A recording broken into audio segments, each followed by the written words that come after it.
એના અક્ષર 3, કાનો માતર નહીં, અને સાંભળવાનું કેવું કે મફત. બાકી પૂછો દેવરાજભાઈ, અમારે 1000 રૂપિયા ટિકિટ હોય જો. હા, એટલે એનું નામ ડાયરો સાહેબ. મનોરંજનથી તમને મનોમંથન સુધી લઈ જાય એનું નામ લોક ડાયરો. અને એમાં ગામમાં ડાયરા થતા હોય સાહેબ. હા, અમે ફોરેનમાં જઈએ વિદેશમાં, તો ત્યાંના બાળકો અમને હજુ પૂછે મને કે તમે ગુજરાતથી આવ્યા છો તો ગુજરાતની તો કંઈક વાત કરો. ત્યારે હું ગુજરાત વિશે એટલું જ કહી શકું, આપને ગમે તો તાળીથી વધાવજો કે પ્રેમ કેરો સાદ છે, પ્રભુજીનો પ્રસાદ છે. પ્રેમ કેરો સાદ છે, પ્રભુજીનો પ્રસાદ છે. એવી પ્રકૃતિનો વરસાદ છે બોસ. એવું આ ગુજરાત છે, એવું આ ગુજરાત છે, એવું આ ગુજરાત. પ્રકૃતિનો વરસાદ એટલે સાંભળવા જેવું છો.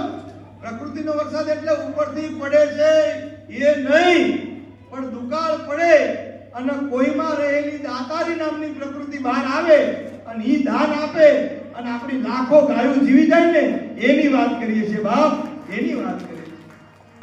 આલાની એજ્યુકેશન વેલફેર ચેરિટેબલ ટ્રસ્ટ દર વર્ષે 4 લાખ રૂપિયા ગૌશાળા માટે આપે છે. આપણે તાળીઓથી વધાવી લઈએ કે પ્રેમ કેરો સાદ છે, પ્રભુજીનો વરસાદ છે. એવી પ્રકૃતિનો વરસાદ છે બોસ. એવું આ ગુજરાત છે. અહીં નર્મદાના નીર છે, માખણ ને પનીર છે, સૌનું રૂડું તકદીર છે. યસ, એવું આ ગુજરાત છે. અહીં ભોજનમાં ખીર છે, સંસ્કારમાં ખમીર છે, અને પ્રજાપતિ સુરવીર છે. કારણ આ તો સરદાર પટેલનું ગુજરાત છે, મહાત્મા ગાંધીનું ગુજરાત છે. અહીં પર્વોનો પ્રાસ છે અને તીર્થોત્તરનો પ્રવાસ છે. અહીં પર્વોનો પ્રાસ છે, તીર્થોત્તરનો પ્રવાસ છે, અને દયાનો દિલમાં વાસ છે. કારણ આ તો સોમનાથ મહાદેવનું ગુજરાત છે, માં મોગલનું ગુજરાત છે, એ માં અંબાનું ગુજરાત છે. હવે આટલી વાત કરીને મેં દોઢ ડાયો ઉભો થયો. દોઢ ડાયો મને કે હું તમે ગુજરાત હાઈકે રાખો છો.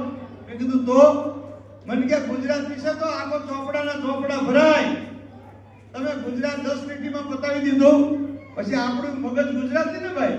મેં કીધું હવે ગુજરાત નહીં, ખાલી અમારો ગો લઈ લે, ગો અમારો ગજ ભૂકા કાઢી નાખે. મને કે કઈ રીતે?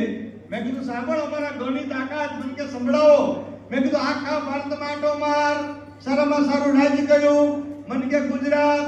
મેં કીધું શરૂઆત ક્યાંથી થઈ?